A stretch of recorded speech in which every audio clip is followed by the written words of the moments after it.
Ernesto Bozano. Povos primitivos e manifestações supranormais. Conteúdo resumido. Ernesto Bozano tem por objetivo demonstrar que entre os povos primitivos atuais os fenômenos metapsíquico, animismo e mediúnico, apresentam-se em todas as gradações, em tudo semelhantes às pesquisas científicas feitas pela civilização moderna.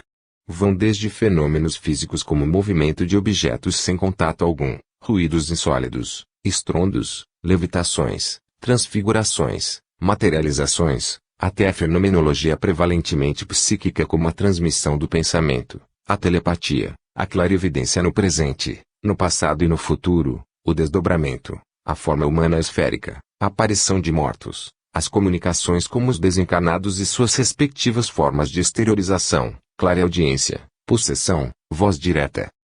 Apresentação. O autor reúne nesta monografia uma série de casos reconhecidamente selecionados e documentados, acerca de manifestações supranormais entre os atuais povos primitivos, selvagens e não selvagens. Trata-se de uma análise acurada de documentos sobre a telepatia, a clarividência no presente, no passado e no futuro, a levitação humana, os aportes, a voz direta, as materializações, as aparições dos vivos e dos defuntos e outras manifestações metapsíquicas que se realizam, na maior parte, entre os povos selvagens. O que acima de tudo importa notar é que os fenômenos manifestados naqueles povos são, em tudo, análogos aos que se verificam junto a nós, povos civilizados. Isso torna-se-á particularmente evidente porque o autor teve o cuidado de reviver, continuamente, ou de citar, em verdade, os casos semelhantes da casuística europeia-americana. A seriedade da documentação é tal que induz a refletir-se também sobre a fenomenologia aparentemente embaraçosa, tal, por exemplo, os fenômenos da licantropia. Com a leitura desta obra, pode-se, portanto, ter uma ideia de algumas importantes categorias da metapsíquica. Essa exposição comentada cientificamente, sem possibilidade de objeção e provida de casos também moderníssimos, não deixará de interessar, além do mais, a outros cultores da metapsíquica, como antropólogos, etnólogos e psicólogos. Estes últimos encontrarão uma concepção totalmente nova acerca da gênese da ideia da sobrevivência entre nós e entre os selvagens, ideia que foi sempre referida, com o princípio da escola de Spencer e partidários, sobre casos banais como fenômenos do sonho, do eco, da própria imagem refletida na água etc.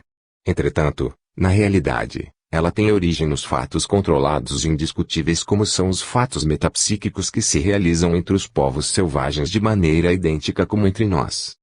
A importância e a originalidade dessas demonstrações de Bozano não passarão despercebidas por alguns.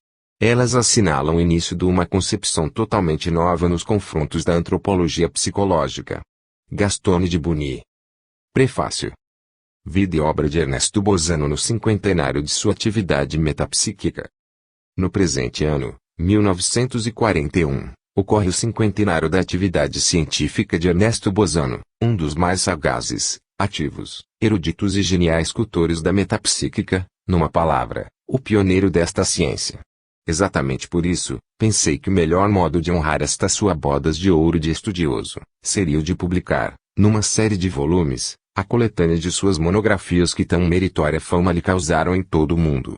A dita coletânea, que foi publicada fora da Itália, reunida numa série interminável de volumes, não havia nunca sido publicada entre nós porque havia aparecido, em diversos anos, na bela revista Luz e Sombra. Ela preenche, portanto, uma lacuna no setor da metapsíquica italiana, tanto mais porque assinalará o início de um mais vasto programa. Isto posto, acredito-me no dever de dizer qualquer coisa sobre a vida e a obra deste infatigável pesquisador. Bozano nasceu em Gênova, a 9 de janeiro de 1862. Desde os primeiros anos, demonstrou um amor apaixonado pelo estudo, tanto que, aos 4 anos, importunava sua mãe para que lhe ensinasse a ler a respeito de uma importante obra sobre a história genovesa. E embora uma criança de 4 anos não estivesse à altura de compreender aquilo que tentava, todavia, lembra-se ainda hoje do amor com que sustentava nas mãos aquele grosso e misterioso volume.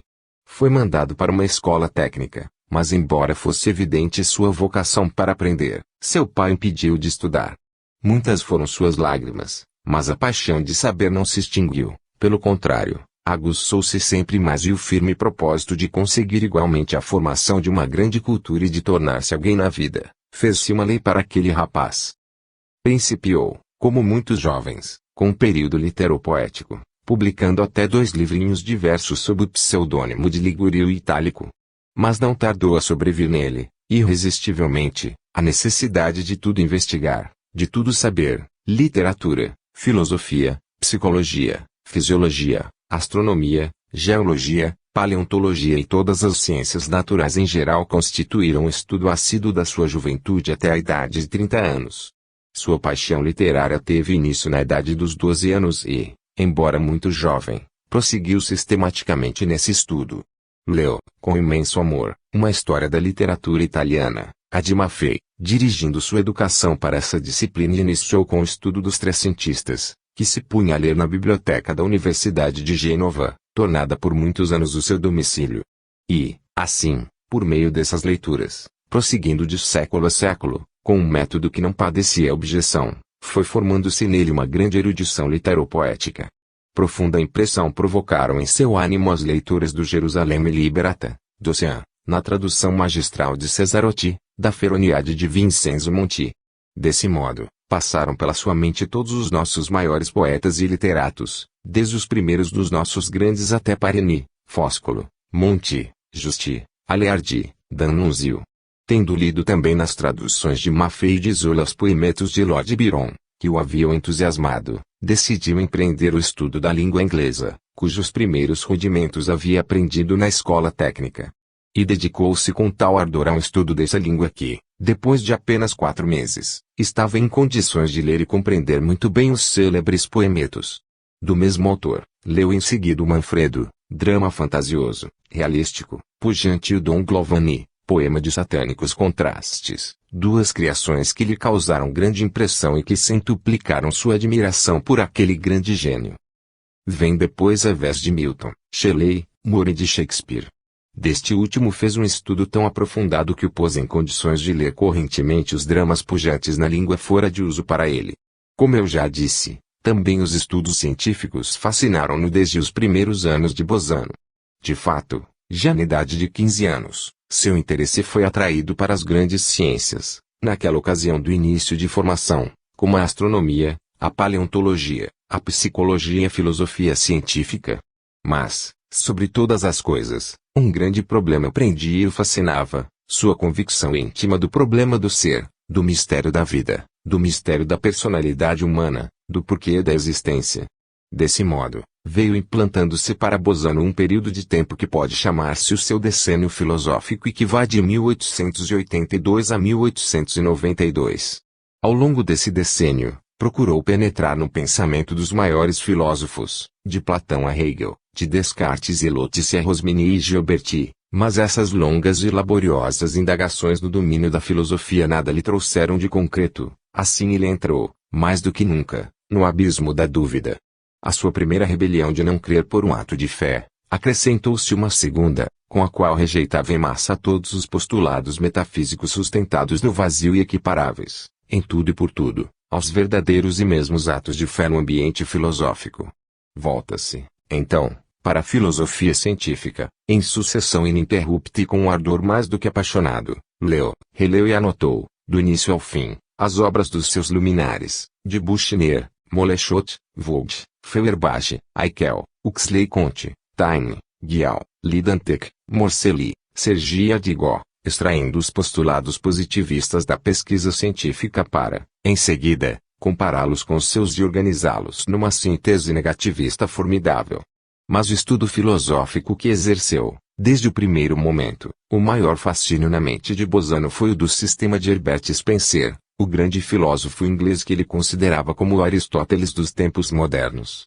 Realmente, o sistema spenceriano consistia numa formidável síntese de todo o saber científico e numa grandiosa e sucessiva utilização de como criar um edifício filosófico, próprio para explicar todo o universo. Durante 2 anos consecutivos, ele dedicou-se apenas a estudar, anotar e classificar o conteúdo total do importante sistema filosófico spenceriano, no qual todas as peças do conhecimento humano convergiam, trazendo sua contribuição para a compreensão científica do universo criado.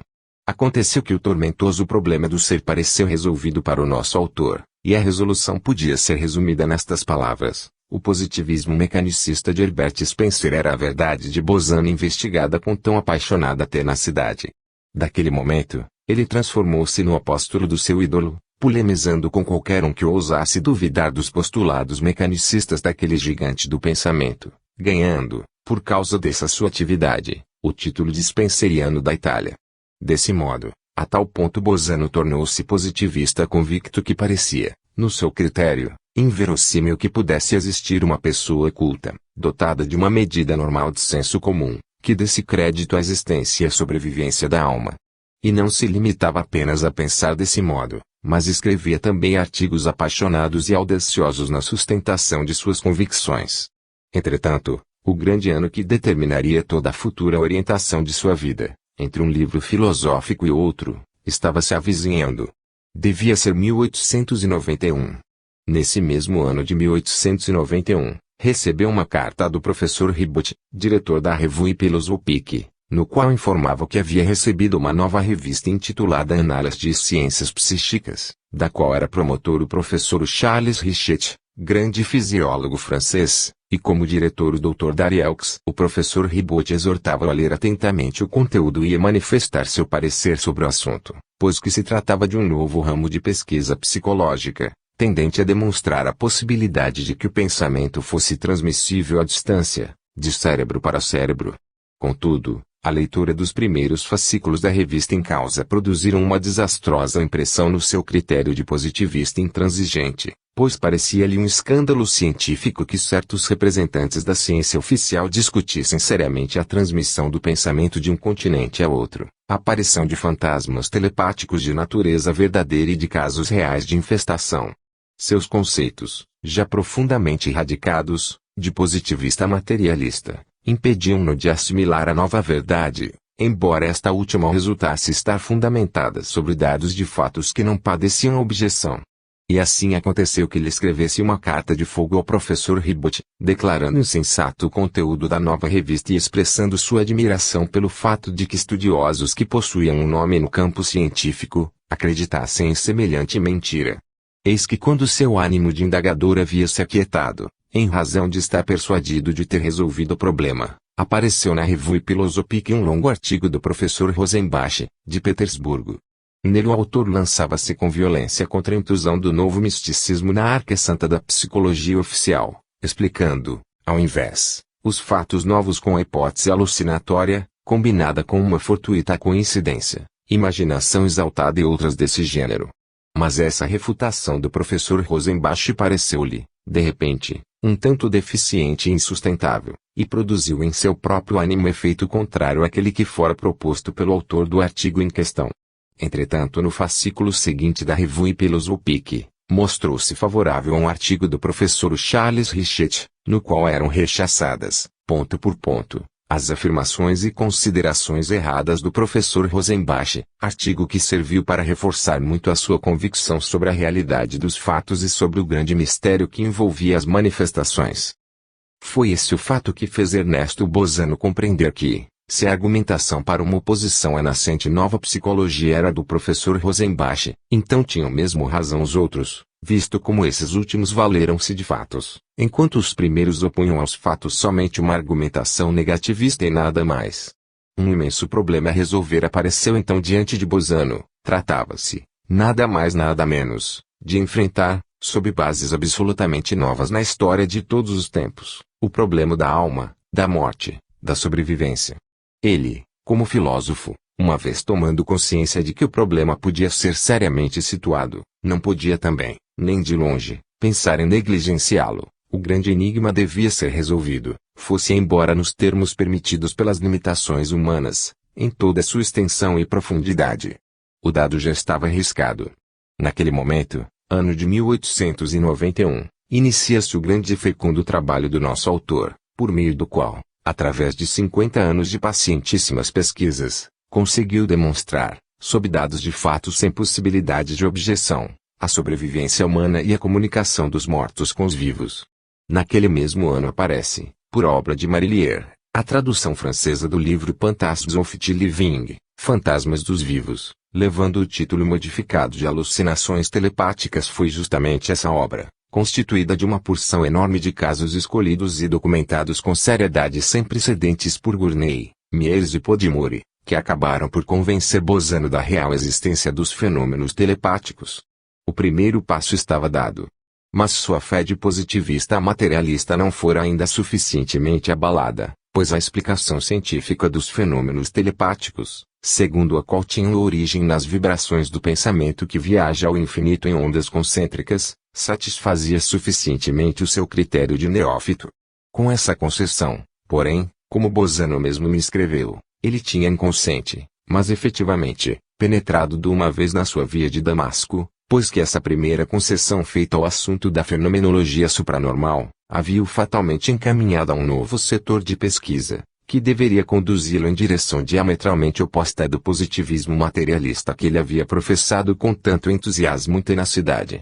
O período de crise de consciência já se lhe estava aberto, e a primeira sacudida às suas aquisições científicas foi dada pelo imponente tratado de Alessandro Aksakov, publicado em Lipsia, em 1890, em edição original, sob o título Animismus und Spiritismus, aparecido inesperadamente, e em seguida traduzido em língua francesa. Seguiu-se, então, para Bozano, um período de certo modo penoso, de perturbação moral, pois, embora a nova orientação filosófica se realizasse no sentido de uma fé científica, de há longo tempo mais confortadora do que aquela até então professada, não obstante, ele não podia assistir, sem desconforto, à demolição cruel de todo um sistema de convicções filosóficas adquiridas lentamente ao preço de longas meditações e pelas quais já estava encerrada a adaptação ética e psicológica de seu espírito. Na afanosa busca da nova verdade, leu as obras dos autores mais conhecidos dessa época, como Allan Kardec, Delany, Denis, Dacier, Nuss, Gibier, William Crookes, Wallace, Duprel e Broferill. Mas verificou, de repente, que o problema que se manifestava diante de seus olhos era de tal maneira grande que precisava ir até o fundo e remontar as origens históricas do grande movimento. Foi assim que escreveu para Londres e para Nova York para procurar as principais obras publicadas sobre as origens do movimento, até 1870, época na qual as indagações começaram a ter pesquisadores também na Europa. Com a chegada das obras requeridas, começou para ele o período verdadeiramente fecundo da sua sistemática atividade no campo metapsíquico. Desse período, ele conserva ainda uma indelével lembrança, pois, exatamente através destas pesquisas feitas com fervor e perseverança, conseguiu assentar sob bases científicas, de modo inabalável, suas novas convicções espiritualistas. Entre as obras que mais exerceram decisiva influência sobre o nosso autor, posso citar as seguintes: Robert Dallein, Fortfausung Boundary of Another World, Transpondo os Limites de um Outro Mundo, Robert Dallein, Tidbatable Land Between This World and Next, A Terra de Contrastes entre este Mundo e o Próximo, Epes Sargent, Planchet, Tidspire of Science, Planchet, Desespero da Ciência, de Morgan, From Matter to Spirit, Da Matéria ao Espírito, Dr. Wolff, Startling Facts in Modern Spiritualism, Fatos Surpreendentes no Espiritismo Moderno. Sobre a história do movimento espirítico encontrou, pelo contrário, um grande auxílio na obra verdadeiramente magistral de Imardin Gibretin, Modern American Spiritualism, o moderno espiritualismo americano. Para a história dos precursores do mesmo campo, valeu-se, com proveito, da obra em 2 volumes de William Witt, History of the Supernatural, História do Sobrenatural. Sob o ponto de vista da fenomenologia mediúnica de efeitos físicos, os relatos de M.R.S.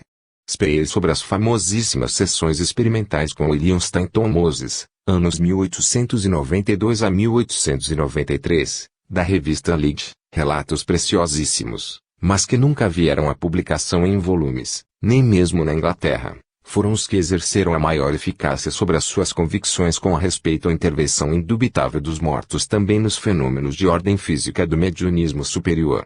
Entretanto, uma vez formada uma visão total do problema espirítico, Bozano quis também experimentar, e foi assim que, de acordo com o Dr. Giuseppe Venzano, fundou o Círculo Científico Minerva, em Gênova. Ambos foram conduzidos ao diretor do século XIX, Luigi Arnaldo Vassallo, conhecido pelo pseudônimo de Gandolin, para manifestar-lhe seu propósito e para rogar-lhe, ao mesmo tempo, que fosse o presidente. Vassalo aceitou logo, pedindo uma única condição, que se experimentasse com critérios rigorosamente científicos. Como era esse o principal objetivo justamente de Bosano e de Venzano, o ajuste foi estabelecido imediatamente. Por empenho de Vassalo, também o professor Enrico Morselli, da Universidade de Gênova, ficou sócio, atraído pela promessa de que deveria poder experimentar com a Paladino. Depois dele, entrou, nesta mesma lista, também o professor Francesco Porro, da Universidade de Gênova. Sob essas ótimas bases, foi fundado o Círculo Científico Minerva que, de janeiro de 1899 a 1904, teve 4 anos de vida gloriosa, fazendo que falasse dele toda a imprensa italiana e estrangeira. Lá se realizaram quase todos os fenômenos físicos de alto mediunismo, compreendendo a materialização contemporânea de 6 figuras claramente visíveis por todos. O Círculo Científico Minerva dissolveu-se logo em razão dos dissabores havidos entre os sócios que teriam querido assistir todos juntos. Eles eram 70. As experiências com Eusapia Paladino e com aqueles que se encontravam nos grupos nos quais foram descobertos ótimos médiuns. Ele que era absolutamente contrário ao desenvolvimento regular das experiências a se realizarem, não podia permitir isso. Entretanto, a atividade experimental do Círculo foi a causadora da seguinte série de publicações: os relatos do professor Porro publicados em folhetos no século XIX e os relatos do professor Dr. Venzano, que vieram à luz numa série de fascículos da Revista de Estudos Psíquicos, dirigida por Cesare Vesmi, os 2 grossos volumes, 1040 páginas completas, do professor Enrico Morselli sob o título Torino, 1908, e, por último, a obra de Ernesto Bosano, Hipótese Espíritica e Teórico-Científica, Gênova, 1903, num volume de 500 páginas. Sempre com respeito às experiências, lembrarei que ele tomou parte ativa nas sessões de voz direta, realizadas em milésimo, com a poderosa mediunidade do Marquês Centurione Scotto, nos anos 1927 a 1928. Nessas sessões, além da voz direta, realizaram-se os mais variados fenômenos da casuística metapsíquica, tais como telecinesia, materializações, desmaterializações e aportes. Contudo, para maiores informações a respeito, restam os relatos publicados por Bosano nos anos 1927 a 1928, de Luz e Sombra. No entretempo, um fato trágico havia perturbado a paz de Bosano. Sua adorada mãe morreu de um carcinoma, a 3 de julho de 1892, em Gênova. Ele se ocupava apenas há 2 anos de estudos mediúnicos espíritas e, apesar de haver lido muito e também experimentado um pouco, permanecia, apesar disso, titubeaste, perplexo, cético sobre o que se referia à interpretação espiritualista dos fenômenos. Suas convicções positivistas materialistas estavam tão profundamente arraigadas nele para poderem ser facilmente removidas pela força das novas investigações. 10 anos de estudos filosóficos assíduos e ininterruptos, profundos e sistemáticos, haviam demolido totalmente para Bosano a interpretação espiritualista do universo. Somente a concepção mecanicista de uma sumidade como a do filósofo Herbert Spencer dominava soberanamente seu pensamento. Tal foi a sua perplexidade e a dúvida nesse período de transição do materialismo para o espiritualismo, atravessando um lúcido intervalo no qual entrevia nova verdade, que se refletiu nas 5 poesias escritas naquele ano, em memória de sua Santa Mãe, poesias inspiradas como um verdadeiro desabafo a sua inconsolável dor por tê-la perdido. Reporto-me aqui os versos. Por muitos anos persegui com ânsia também a esfinge que se chama verdade. Mas o horizonte ampliava-se e o infinito está além dos confins, tudo é mistério, a lei é o ignoto, e eis que um vislumbre de nova ciência avança cautamente, e um novo credo surge, ai com essa luz, rápida brota a flor da esperança. E a seguinte poesia, intitulada Crepúsculo, termina com a quadra, que um inútil e mortal torna a invocar a sorte, a exídia oculta o réprobo revelará um sou morto. A nova ciência e o novo credo constituíam o surgimento dos estudos espíritas, com todas as consequências teóricas que deles derivavam, aos quais, como já disse, Bosano se dedicava, há cerca de 2 anos, quando sua mãe morreu. Nessas penosas agitações de espírito ele perseverou ainda por 1 ano, depois da morte da mãe, até quando aconteceu assistir uma modesta sessão mediúnica que alterou toda sua ulterior dúvida. Ele fazia parte de um pequeno grupo de experimentadores que se reuniam semanalmente em casa do chanceler comunal de Gênova, o Sr. Luigi Montaldo. Servia de médium a esposa dele, a Sra. Attilia, elegante escritora de fábulas para crianças e de contos para os jovens, sob o pseudônimo de Fata Nix. Tinha uma mediunidade de psicografia de ordem superior, pela qual manifestava-se uma entidade que não queria dizer quem era e assinava com o pseudônimo de Nerone, dando conselhos morais, sociais e psicológicos elevadíssimos. Alguns resumos dessas comunicações foram publicados por Bosano numa revista de Roma, dirigida pelo publicista Enrico Carreias. Na tarde da qual se trata, lá encontravam-se 5 pessoas: o casal Montaldo, o Sr. Felício Avelino, o Dr. Venzano e Bosano. Era a tarde do dia do aniversário em que falecera sua mãe. De improviso, a Sra. Montaldo exclama: "Oh! Mas que coisa está me acontecendo? Sinto-me como que circundada por uma influência do paraíso. Oh, que calma, que serenidade, que felicidade me invade. Indubitavelmente está presente uma entidade muito elevada, puríssima, angelical."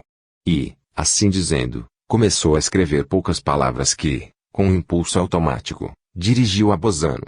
Ele lê e permanece aturdido. Estavam escritos os 2 últimos versinhos da epígrafe que naquela mesma manhã Bosano havia pendurado num quadrinho na sepultura da mãe, por ocasião do primeiro aniversário da sua morte. Os versinhos são estes: "Agora e sempre invocando-te, ó Mãe."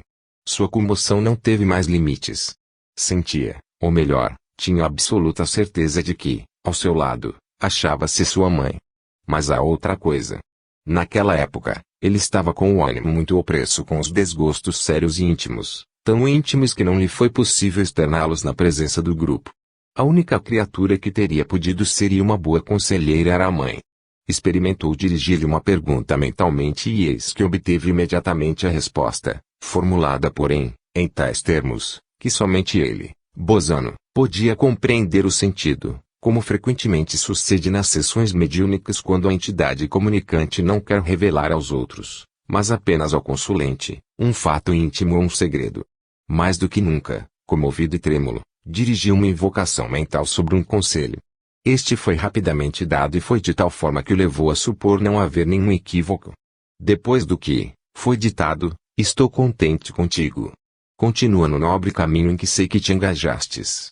Esta é a tua missão na terra. Beijo-te."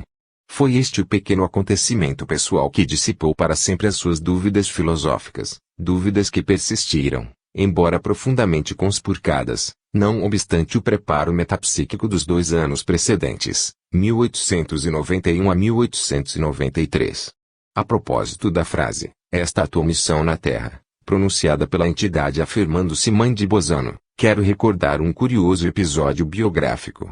De volta de um passeio nas montanhas de Gênova, Bosano, jovem de 18 anos, encontrou uma cigana que ofereceu-se para ler-lhe o destino. Embora não estivesse disposto a acreditar, não soube negar e escutou a seguinte profecia: "Vejo-te muito velho, entre os 70, os 72, os 74, os 76. Depois vejo nublado. Agora estás comprometido com uma bela senhorita que não é das nossas. Não é da nossa raça. Tu, porém, não a desposarás. Não a poderás desposar. Porque ela casará com um outro. Tu estudarás durante toda a tua vida. Escreverás muitos e muitos livros. Escrevê-los-ás sobre um assunto que é como este pelo qual agora eu te falo. Justo este assunto. Tornar-te-ás o apóstolo de um grande ideal espiritual. Entre livros e livros escritos por ti, toda a tua vida será dedicada, trocando a família por um alto ideal." Essa foi a profética exposição da adivinha, que foi de uma impressionante precisão. De fato, Bosano estava realmente comprometido com uma senhorita que não era da nossa raça, termo impróprio mas expressivo, porque era francesa, e não a pôde desposar porque ela, viajando para Paris, desposou lá um oficial da guarda republicana. A outra predição depois, relativa à missão particular de estudioso e seu verdadeiro e próprio apostolado a favor de um alto ideal, realizou-se de um modo inconcebivelmente surpreendente. De fato, não se podia pensar que ele tivesse sugestionado nesse sentido, consciente ou subconscientemente, a sensitiva, visto como ignorava, aos 18 anos, qual deveria ser seu futuro destino e, sobretudo, não podia pensar em tornar-se o apóstolo de uma ciência da qual ignorava até a existência. As particularidades com respeito à sua idade aconteceram na maior parte. A adivinha tinha lentamente computado o número de anos, assegurando que só depois dos 76 via nublado. Hoje, Bozano tem 79 anos. No período que vai de 1891 a 1921, Bozano, sempre em Gênova, continuou incessantemente sua preparação com método e perseverança. Mas os inúmeros amigos que possuía em sua cidade distraíam-no do estudo assíduo além dos limites, fosse por requisitarem explicações ou elucidações no tocante à casuística mediúnica, fosse pela procura de auxílio no estudo do mediunismo. Estando as coisas assim, ele não podia produzir, durante esse período, quanto teria podido e querido. O professor Morcelli, por exemplo, estava frequentemente em sua casa porque, devendo compilar os 2 grossos volumes Psicologia e Espiritismo, e não possuindo nenhuma classificação analítica e poucos casos sobre a matéria, encontrava tudo quanto lhe era necessário nos compêndios de Bozano que generosamente fornecia Morcelli, embora fervoroso anti-espírita, todo o material útil. Mas, em 1922, seu irmão adquiriu uma vila em Savona, numa bela situação em uma colina em frente ao mar. Lá estabeleceu-se também o nosso autor que, daquele momento em diante, achando-se numa cidade na qual era desconhecido por todos e por isso completamente livre dos amigos e das obrigações, pôde dedicar, almimente, no sentido mais literal do termo, àquela ciência que o grande filósofo e psiquista francês professor Charles Richet havia chamado de metapsíquica. A série das suas mais importantes monografias sobre o assunto iniciou-se mais exatamente na sua residência em Savona e, depois daquele tempo, de 1922 em diante, sua produção tornou-se uma inexaurível atividade. Leva uma vida de verdadeiro frade. Levanta-se ao amanhecer e depois de um pouco de jardinagem na estação propícia, senta-se à mesa ou à máquina de escrever, no amplo quarto do torrão do palacete, e lá passa 14 horas por dia, ou anotando e classificando novas obras de metapsíquica, ou despojando-se de seus volumosos compêndios para escrever novos trabalhos. A propósito desses compêndios é oportuna uma explicação. Já no fim da época em que se ocupava com filosofia, Bozano havia sentido a necessidade de classificar analiticamente o inteiro conteúdo da obra que lera. Essa necessidade fizera-se sentir, mais do que nunca, imperiosa na metapsíquica, na qual tratava-se de ter presente, em breve tempo e em ordem, toda uma enorme casuística que, provindo dos fenômenos simples anímicos, iam até os espiríticos, ou aqueles de mediunismo superior. E porque tratava-se quase sempre de precisar em um campo em trabalho de formação, então a necessidade de classificar analiticamente o material metapsíquico mundial tornava-se uma necessidade imprescindível. Sucedeu que lhe empreendeu, com a paciência digna de um frade, a classificação de toda sua biblioteca, seja dos livros, seja das revistas publicadas em todo o mundo e, se pensamos que Bozano colocou em ordem em compêndios todo o material contido nos livros de sua biblioteca que continha cerca de 3.000 livros, compreende-se como havia sido necessário o sacrifício da jornada completa de 50 anos de vida. Mas, fazendo assim, ele havia se colocado de frente ao mundo metapsíquico, numa posição de todo particular, porque todos os estudiosos sérios do mundo, estivessem ou não de acordo com ele na interpretação dos fatos, estiveram sempre de acordo ao julgá-lo o maior erudito vivo no campo dos estudos metapsíquicos. Para dar uma amostra do tipo de classificação analítica, adotada por Bozano aos 50 anos, a esta parte, compilei a classificação analítica deste volume que, se bem que executada com o meu critério pessoal ditado por uma experiência metapsíquica que dura 18 anos, contudo, não se afasta muito do método seguido pelo nosso autor. Como se pode claramente perceber, o material psíquico resultou numa subdivisão em vários capítulos, nos quais, para facilitar a coluna numerada, encontra-se o conteúdo teoricamente importante das páginas correspondentes. Dessa maneira, percorrendo rapidamente um capítulo especial, tal como, por exemplo, telepatia, clarividência ou aportes, poderes e ter diante dos olhos, numa visão sinótica, tudo quanto de interessante sobre o assunto especial foi dito no livro objeto da nossa atenção. Compreende-se logo que, sem esse trabalho metódico e paciente de preparação, não é absolutamente possível pôr-se a escrever qualquer coisa sensata de uma matéria tão difícil e árdua como a metapsíquica. Essas considerações explicam suficientemente por que Bozano levou bem 9 anos de preparação antes de pôr as mãos na caneta. De fato, Seu primeiro artigo intitulado Espiritualismo e Crítica Científica, no qual rechaçava, sob a base de fatos, a hipótese formulada pelos opositores contra a interpretação espiritualista das manifestações dos defuntos, só apareceu em dezembro de 1899, na Revista de Estudos Psíquicos dirigida por Vesme. Seus dotes naturais de escritor acessível, e sobretudo claríssimo, serviram de complemento para essa sua preparação sem igual. Como polemista, alcançou uma enorme notoriedade.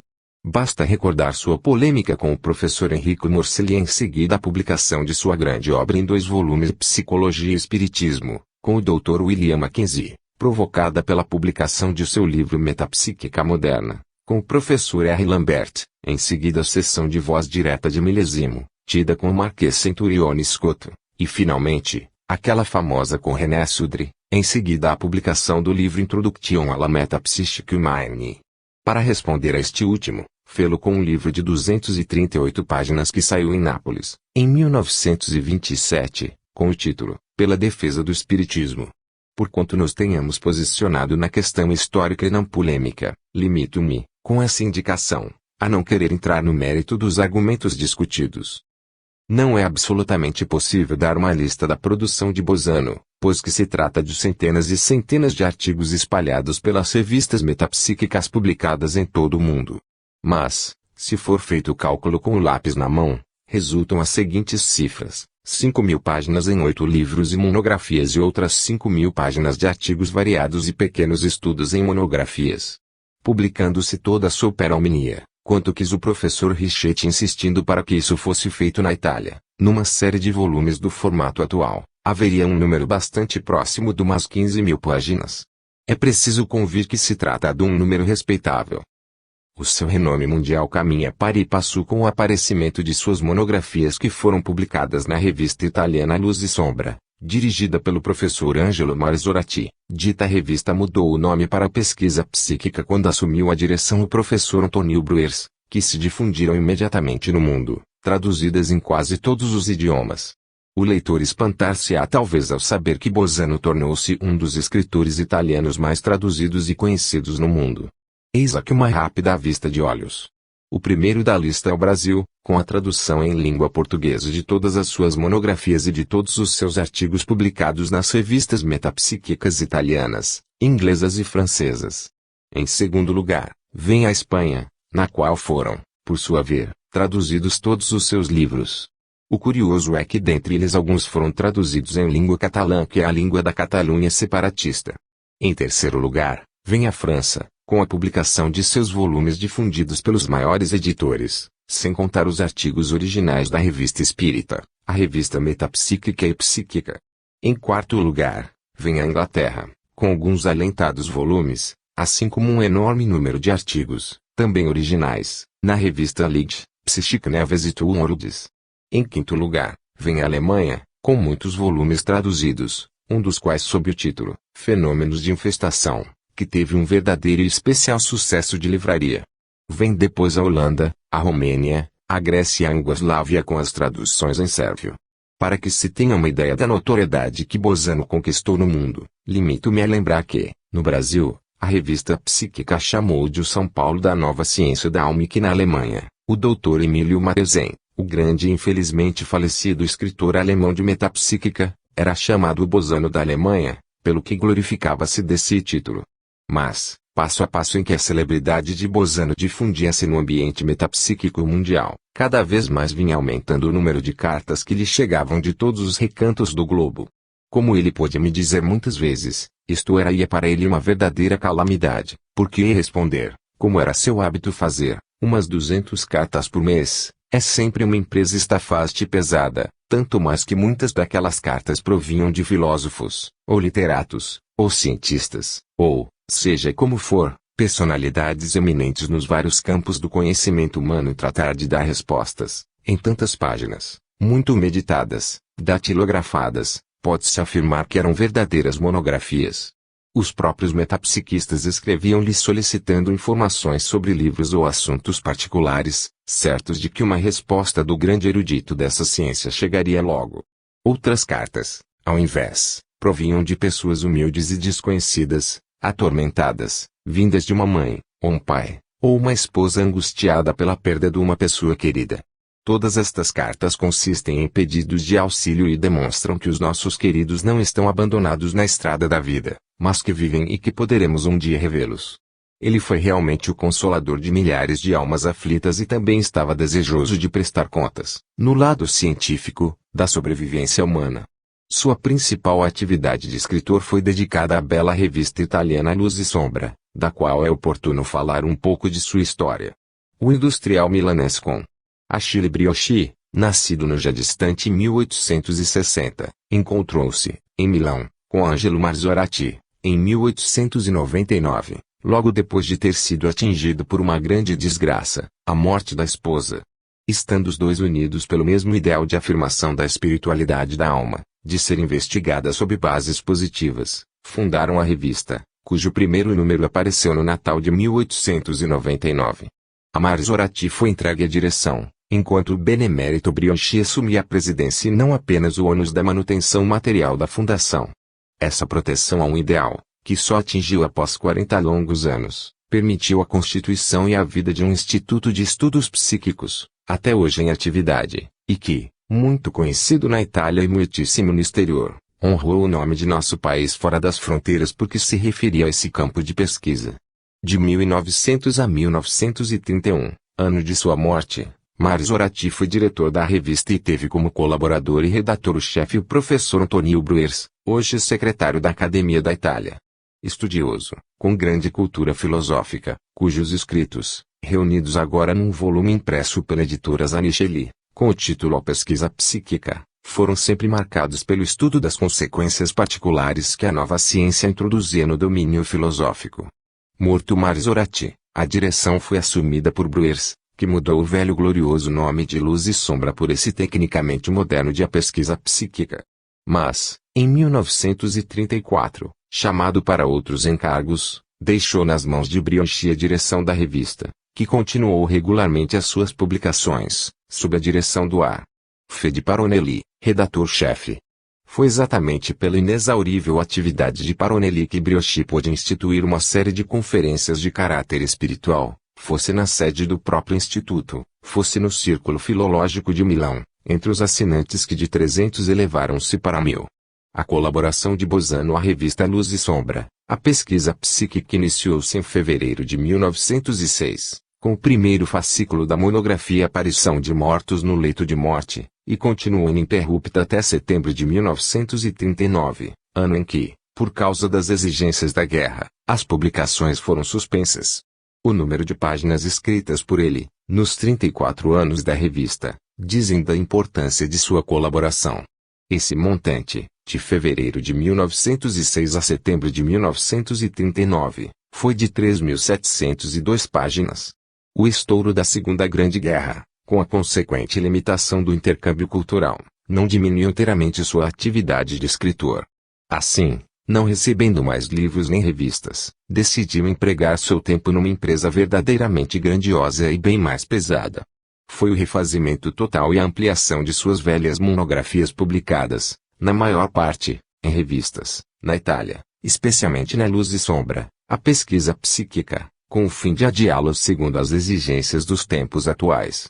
Dedicou-se com tal vigor, não obstante sua já avançada idade, a tão dura tarefa que, de setembro de 1939 até hoje, setembro de 1941, pôde preparar 8 monografias que constituíram cada uma, quando foram publicadas na presente coletânea de estudos metapsíquicos um volume de 200 a 400 páginas. Quando Bosano tiver levado a termo o adiamento de todas suas monografias, em número de umas 45, então os estudiosos da metapsíquica, seja lá como pensem a respeito da interpretação dos fatos, saberão admirar um monumento perene.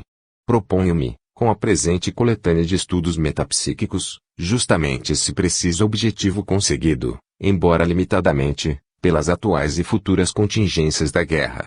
É oportuno observar que as convicções a que Bosano chegou, não posso absolutamente atribuir a uma espécie de misticismo congênito, perturbador de todo o julgamento sereno. Nada disso, porque Bosano não se tornou um místico e não o poderia ser, visto como, por longos anos, havia milhado nas fileiras dos materialistas, a cujas ideias estava ligado, pois que a análise sistemática e profunda dos fatos agora à sua disposição, não lhe podia permitir outras conclusões senão aquelas de Buchner, Moleschott, Lidentek, e de Ardigó. E se ele abraçou, pois, a causa diametralmente oposta, deve-se, não a um misticismo congênito a priorístico, porém, a resultante de uma investigação analítica, pacientemente sistemática, conduzida sobre milhares e milhares de casos seriamente avaliados e documentados e não apenas tais para rompê-lo com o materialismo e para conduzi-lo ao espiritualismo, casuística tão importante para permitir-lhe criar um edifício metapsíquico verdadeiramente imponente, e de tal forma desafiar por, pelo menos um século, as inevitáveis injúrias do progresso humano. Compreendo que, a parte todo o materialismo, haja quem possa acreditar na espiritualidade e na sobrevivência da alma, por intuição natural de quem tem orientação mental de constituição espiritualista.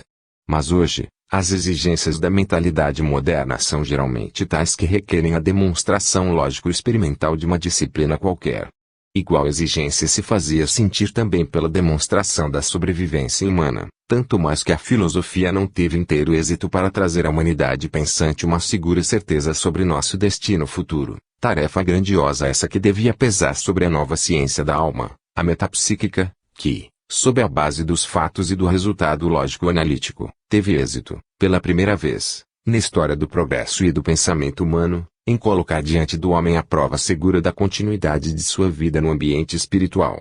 Será útil notar que a obra integral de Bozanos seja considerada como uma grandiosa penetração e um sistemático estudo analítico sintético da fenomenologia mediúnica, no domínio da qual ele nunca deixou de explorá-lo, indagando sistematicamente todo o vastíssimo campo das variadíssimas categorias de fenômenos. Toda sua monografia é um capítulo desta sistemática exploração no domínio da metapsíquica. Todas suas monografias reunidas juntas constituem quanto de mais precioso foi jamais escrito sobre o árduo tema e, ao mesmo tempo, constituíram a mais documentada coleção de fenômenos supranormais, analisados, comparados e sabiamente comentados que existe no mundo.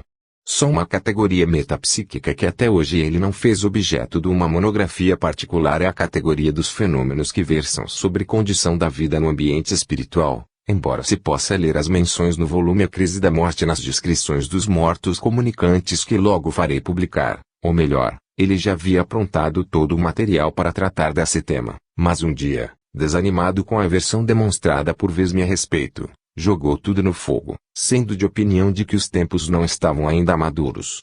Mas, porque a dita categoria será, embora desprezada e contrariada também por muitos metapsiquistas, uma das mais importantes teoricamente da pesquisa psíquica num próximo amanhã, desejo que, para coroamento de sua grandiosa obra, apareça antes que ele encerre o capítulo de sua vida terrena, num seu volume, também esse importante capítulo da metapsíquica.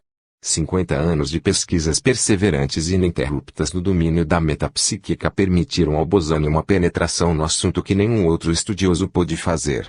Sua conclusão é exata, somente a hipótese espírita consegue dar razão aos fatos considerados na sua totalidade. A essa conclusão de Bozano já haviam chegado numerosos pesquisadores sérios e competentes. São suficientes apenas os nomes de Mieres, Crookes, Wallace, Lombroso, Broferil, Lodge, Flammarion, Delany. De resto, o problema é logicamente colocado de uma tal maneira que não se trata de discutir qual das duas hipóteses explica os fatos, se aquela anímica ou aquela espírita, existem ou não existem os fatos supranormais objeto da metapsíquica. Uma vez resolvido esse problema no sentido afirmativo, e ninguém pôde até agora sustentar o contrário, só permanecem duas alternativas como a todos primeiro pareceu, porém, uma só é a hipótese espirítica que permanece no final das análises.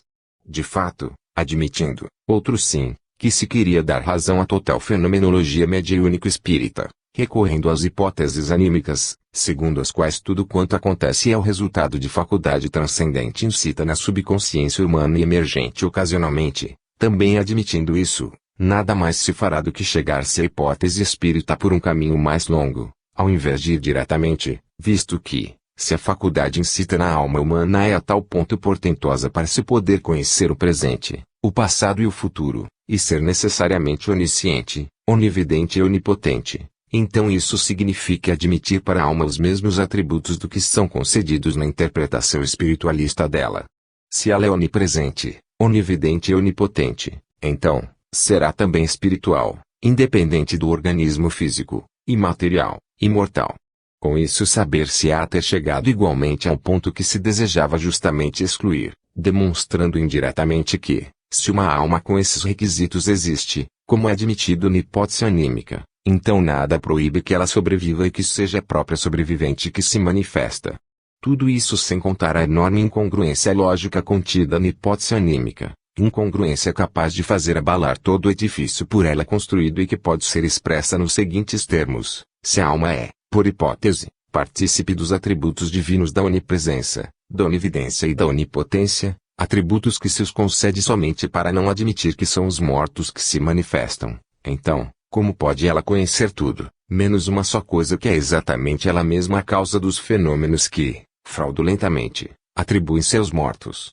Como aceitar uma onisciência de tal caráter, a mostrar-se sem limites, se a alma ignora o ato mais elementar da sua atividade, isto é, que ela mesma é que produz, e ao mesmo tempo, mascara para si mesma os fatos? Estas considerações fazem claramente entender que se quer rejeitar o espiritismo, entrincheirando-se atrás do animismo, acaba-se por conceder à alma atributos divinos, que era exatamente aquilo que se desejava evitar, e que se chega igualmente ao espiritismo, mas através do caminho indireto do animismo. Daí ser necessário deduzir que existem fenômenos anímicos como existem os espíritas, que o animismo e o espiritismo são termos complementares de uma mesma questão, a ponto de não faltar a base sem o outro, visto como as manifestações espíritas são a expressão da atividade da alma na fase do desencarne, como as manifestações anímicas o são na fase da encarnação, que, enfim, elas resultam ser a expressão da espiritualidade e materialidade da alma. Diante dessas graves e decididas objeções contra a hipótese anímica, entendida como a explicação total dos fatos metapsíquicos, pode-se juntar uma outra não menos resolutiva que é, porque todas as manifestações vêm como se fossem o próprio espírito dos mortos que se comunicam. É inútil observar que os animistas extremados não puderam mais justificar teoricamente este fato que na sua hipótese acaba num enigma definitivo e inextricável. Querendo, portanto, exprimir em poucas palavras a síntese conclusiva do pensamento de Bosano, falo-ei, reportando-me as suas mesmas conclusões, que o resumo de um seu artigo publicado na International Psychic Gazette, maio, 1930. Todo aquele que se perca em discussões ociosas, empreenda pesquisas sistemáticas sobre fenômenos metapsíquicos e nelas persevere por longos anos, acumulando um material imenso dos fatos, para depois aplicar nos mesmos os métodos de investigação científica, deverá acabar infalivelmente por convencer-se de que os fenômenos supranormais constituem um complexo admirável de provas anímicas e espíritas, todas convergentes para um centro a favor da demonstração rigorosamente científica da existência e sobrevivência do espírito humano. Essas são as conclusões sobre uma investigação imposta sob bases absolutamente novas, não só adaptadas ao clima mental do presente milênio, vale dizer, sob bases lógico-experimentais. Hoje, portanto, a penetração analítica dos fenômenos supranormais e do mediunismo superior permite atingir a demonstração positiva da sobrevivência humana, com todas as consequências teóricas que derivam dela.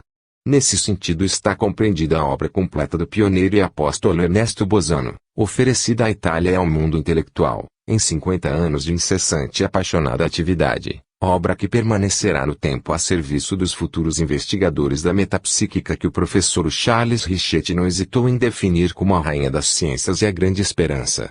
Ela está destinada a desvendar a ciência da alma. Verona, setembro de 1941. Gastone de Buni. Introdução. Se consultam as obras dos mais eminentes antropólogos e sociólogos, nota-se como todos estão de acordo em reconhecer que a crença na sobrevivência do espírito humano é universal. E B. Tylor, na obra Primitive Culture, observa que a menor regra com que se define uma religião, consiste na crença da existência de entidades espirituais, crença que se encontra no meio das raças humanas mais atrasadas com as quais chegamos a entrar em relações suficientemente íntimas. Além do mais, salienta como a crença nas entidades espirituais implica, no seu pleno desenvolvimento, na crença da existência de uma alma sobrevivente à morte do corpo. E prossegue assim, Esta crença é a base fundamental de toda a filosofia das religiões, a começar pelas religiões dos selvagens mais distantes, para terminar naquelas dos povos mais adiantados na civilização, e a própria crença constitui-se na mais antiga e universal das filosofias. Grant Allen observa por sua vez, a religião contém em si um elemento muito mais antigo que não a própria religião, não só mais fundamental e mais persistente do que qualquer crença em Deus ou nos deuses. Vale dizer, outro sim, mais antigo que o costume de favorecer os deuses e os espíritos com rituais e presentes. Esse elemento é a crença na sobrevivência dos mortos. Ora, é sob essa primitiva crença universal que se fundaram todas as religiões. Evolution of Childhood, pag. 42. Brinton observa, quero aqui demonstrar que existem religiões, a tal ponto rudimentares, onde não há nem templos, nem altares, e nem pregadores. Mas não me é possível demonstrar que se descubra alguma que não ensine a acreditar em entidades espirituais que se comuniquem com os homens. Religions of Primitive People, pag. 50. Goblet Daviela assinala, as descobertas nesses últimos 25 anos, especialmente nas cavernas da França e da Bélgica, demonstraram de um modo decisivo, como já na época do mamute, o homem praticava rituais fúnebres, acreditava na sobrevivência da alma e possuía fetiches e talvez ídolos. Ibert Lectures, pag. 15. Poers escreve aos californianos, estou absolutamente convencido de que a grande maioria dos índios da Califórnia não tem nenhum conceito sobre um ser supremo. Por outro lado afirmo, com conhecimento de causa, que não existe nenhum vocábulo dos índios equivalente a Deus. Eles creem, contudo, na existência de numerosos espíritos, especialmente espíritos atrasados, alguns na forma humana, outros que se encarnaram em quadrúpedes e pássaros. Tribes of California, pags. 413 a 414. Huxley escreve, há povos selvagens sem um Deus no verdadeiro sentido da palavra, mas não os há, em nenhum momento, sem espíritos. Les Sermons and Addresses, pag. 163. Herbert Spencer conclui, nós encontramos, por toda a parte, a ideia da sobrevivência do espírito após a morte do corpo, com todas as múltiplas e complicadas concepções que delas derivam. Encontramo-las idênticas tanto nas religiões árticas como nas tropicais, tanto nas florestas da América do Norte como nos desertos da Arábia, tanto nos vales do Himalaia como nas ilhas da Polinésia. Essa ideia é expressa com a máxima clareza da parte de raças tão divergentes, que os técnicos julgam que sua transformação tem acontecido antes da atual distribuição de terras e da água, tanto entre as pessoas de cabelos lisos quanto entre as de cabelos crespos e de cabelos pichain, tanto entre a raça branca quanto entre a amarela, a vermelha e a negra, tanto entre os povos mais distantes quanto entre os bárbaros semicivilizados e os da vanguarda da civilização. Sociologia, Vol. 2, pag. 689. As citações aqui expostas referem-se ao pensamento dos mais eminentes antropólogos e sociólogos, pelo que não me parece o caso de juntar outras para corroborarem nesta asserção, teoricamente eloquentíssima, de que os homens de ciência encontram-se de acordo ao reconhecer que, se de um lado se pode afirmar que existem povos que ignoram a existência de Deus, de outro lado, parece demonstrado que todos os povos da Terra partilham da crença na sobrevivência do espírito depois da morte do corpo, senão que, estes mesmos homens de ciência não se acham mais de acordo quando se trata de indagar a gênese dessa crença universal. Entretanto, nenhum deles chegou a conclusões satisfatórias a respeito. Herbert Spencer entreviu a verdade, mas como ignorava as manifestações metapsíquicas, foi constrangido a formular induções incompletas e insuficientes, contentando-se com a afirmação de que a crença na sobrevivência da alma leva à origem dos sonhos, combinada com as experiências de ver à distância a própria imagem refletida na água e de observar a própria sombra acompanhar os movimentos do corpo. Como se vê, estas induções demonstram como a poderosa mentalidade de Herbert Spencer achava-se dirigida para o caminho certo, embora não houvesse podido atingir a meta na falta do material virgem dos fatos supranormais, indispensáveis para orientá-lo na pesquisa. Isso que não fez Herbert Spencer, tentou, com sucesso, o conhecido antropólogo Andrew Lang, publicando a obra The Making of Religion, na qual ele aplica os métodos da análise comparada das crenças dos povos primitivos com relação às manifestações telepáticas, telestésicas, clarividentes, infestatórias etc., consideradas em relação com as idênticas e odiernas manifestações que se realizaram espontaneamente e experimentalmente entre os povos civilizados. E das análises feitas, valeu-se dos resultados cientificamente obtidos que não padeciam objeção, para sugerir as necessárias modificações nas teorias dos antropólogos que, negando toda a fé nos relatos dessas manifestações entre os selvagens, não levaram em conta formular as suas induções sobre a gênese da crença na sobrevivência da alma e da evolução das religiões. Na introdução da sua obra Lang observa, meu